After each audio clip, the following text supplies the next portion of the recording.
ડેન્ગ્યુની નવી પેટર્ન સામે આવી છે, જે અંતર્ગત પહેલીવારમાં ડેન્ગ્યુ પકડાતો નથી અને 5 માસ બાદ ફરી તાવ આવે તો દર્દી ગંભીર બને છે. નમસ્કાર દર્શક મિત્રો, ખબર છે .comમાં હું માલવિકા આપનું સ્વાગત કરું છું. મિત્રો, આજે આપણે વાત કરીશું ડેન્ગ્યુની નવી પેટર્ન વિશે. જી હા, ડેન્ગ્યુની નવી પેટર્ન સામે આવી છે, જે અંતર્ગત પહેલીવારમાં ડેન્ગ્યુ પકડાતો નથી અને 5 માસ બાદ ફરી તાવ આવે તો દર્દી ગંભીર બને છે. તો કઈ રીતની છે ડેન્ગ્યુની પેટર્ન અને કઈ રીતે ખ્યાલ આવે છે કે આ ડેન્ગ્યુની નવી પેટર્ન છે અને સેકન્ડરી ડેન્ગ્યુ છે, તે વિશે વાત કરીએ. ડેન્ગ્યુના કેસમાં છેલ્લા કેટલાક સમયથી પેટર્ન બદલાઈ રહી છે. અગાઉ ડેન્ગ્યુની સારવાર લીધા બાદ ઘણા ખરા કેસમાં દર્દીનો જીવ બચી જતો હતો. જો કે હવે દર્દીઓને તાવ આવે છે અને સારો થઈ જાય છે, પણ ઘણી વખત પહેલીવારમાં ડેન્ગ્યુની નિદાન થતું નથી અને દર્દી સાજો થઈ ગયા બાદ 5-6 મહિના પછી ફરી તાવ આવે તો દર્દીના જીવને જોખમ વધી જાય છે અને કેટલાક કેસમાં દર્દીનું મૃત્યુ પણ થઈ જાય છે, જેને સેકન્ડરી ડેન્ગ્યુ કહેવાય. 1-2 દિવસમાં જ દર્દીનું મોત નીપજવાના બનાવો પણ સામે આવી રહ્યા છે. આ સંજોગોમાં દર્દી અચાનક ગંભીર થઈ જાય છે અને તેને બચાવવો અશક્ય થઈ જાય છે. અચાનક તાવ આવ્યા બાદ બીજા કે ત્રીજા જ દિવસે દર્દીનું મોત નીપજવા પાછળ ઓવર એક્ટિવ ઇમ્યુન સિસ્ટમ પણ કારણભૂત હોય છે. આવું ડૉક્ટર પ્રતિક સાવજનું કહેવું છે, કે જેઓ સુરતના ઇન્ફેક્શન સ્પેશિયાલિસ્ટ છે. આ સમગ્ર માહિતી દિવ્ય ભાસ્કરમાં છાપવામાં આવેલ એક રિપોર્ટમાંથી અહીં જણાવવામાં આવી રહી છે. હવે વાત કરીએ ઓવર એક્ટિવ ઇમ્યુન સિસ્ટમમાંથી પણ 1-2 દિવસમાં મૃત્યુનું જોખમ થાય છે તેની. તો આઈજીજી રિપોર્ટમાં આ ખ્યાલ આવે છે કે દર્દીને સેકન્ડરી ડેન્ગ્યુ છે. 5 થી 6 મહિના પહેલાં ડેન્ગ્યુ થયો હોય પણ રિપોર્ટમાં ન આવે અને ફરી તાવ આવે 2 થી 3 દિવસમાં દર્દીને બચાવવા મુશ્કેલ બને છે.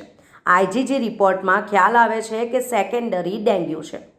ત્યારબાદ રોગપ્રતિકારક શક્તિ એટલે કે immune system out of limit કામ કરે તો દર્દીને આંતરિક રીતે વધુ ડેમેજ કરે છે, જેને કારણે પણ યુવાઓના મોત થઈ રહ્યા છે. હવે વાત કરીએ ડેન્ગ્યુની તપાસ કરાવવા માટે રેપિડ ટેસ્ટ, એલાઇઝા અને પીસીઆરમાંથી કોઈ પણ એક ટેસ્ટ જરૂરી છે તેની. તો પેટ દુખે, થાક કે નાક મોઢામાંથી લોહી નીકળે તો પણ દાખલ થવું જરૂરી છે. ડેન્ગ્યુમાં 4થો, 5મો અને 6થો અને 7મો દિવસ ક્રિટિકલ કહેવાય છે. આ દિવસોમાં વધુ સાવધાની રાખવી જોઈએ. ઉલટી થાય, અસહ્ય પેટમાં દુખે, પેટ ફૂલે, ખૂબ થાક લાગે અને નાકમાંથી કે મોઢામાંથી લોહી નીકળે તો સહેજ પણ રાહ જોયા વિના તાત્કાલિક હોસ્પિટલમાં દાખલ થઈ જવું જોઈએ. ત્યારબાદ વાત કરીએ તાવ, આંખની પાછળ દુખાવો, કડવું લાગવું મોઢું, તે પણ ડેન્ગ્યુ હોઈ શકે તેના લક્ષણ છે. જી હા, આ વખતે ડેન્ગ્યુના ચિહ્નોમાં અસહ્ય તાવ આવે, આંખની પાછળ દુખાવો, કડવો સ્વાદ મુખ્ય છે. સાથે જો થાક વધુ લાગે તો સમજવું કે દાખલ થઈ જવું. રેપિડ એલાઇઝા અને પીસીઆરથી તપાસ થઈ શકે. સોનોગ્રાફી કરાવે અને પિત્તાશયની કોથળી પર સોજો બતાવે તો ડેન્ગ્યુ હોઈ શકે છે. હવે વાત કરીએ તાવ સાથે શરીર દુખે તો દુખાવાની દવા લેવી કે નહીં તેની. તો તાવ આવે તો પેરાસિટામોલ સિવાય દુખાવાની દવા નહીં લેવી, કારણ કે જો ભૂલથી આવી દવાઓ લો છો તો પ્લેટલેટ વધુ ઘટે છે, બ્લીડિંગ થાય છે અને કોમ્પ્લિકેશન વધી જાય છે. ડેન્જર સાઇનને ઇગ્નોર કરવું નહીં અને રેસ્ટ કરવો જોઈએ. જો રેસ્ટ નહીં કરો તો જીવ જોખમમાં મુકાઈ શકે છે. આમ આ સેકન્ડરી ડેન્ગ્યુના લક્ષણો છે. હવે વાત કરીએ છેલ્લા 3 વર્ષમાં આ વર્ષે ડેન્ગ્યુના ગંભીર કેસ વધી રહ્યા છે તેની.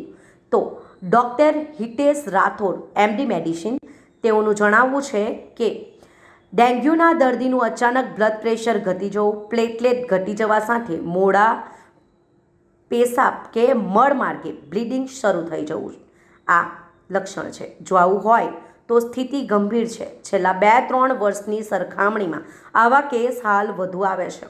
આવા દર્દીને શરૂઆતમાં પ્રોટીનના ઇન્જેક્શન આપી ઝડપી સારવાર થાય તો ક્રોનિક બનતા અટકાવી શકાય.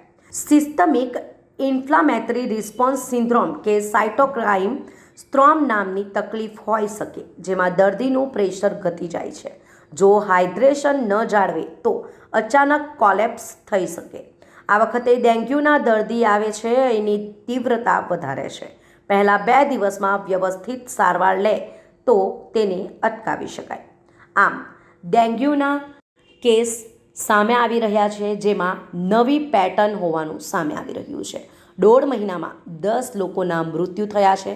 તાવ સાથે આંખમાં દુખાવો અને સ્વાદ કડવો એ પણ સેકન્ડરી ડેન્ગ્યુના લક્ષણ છે.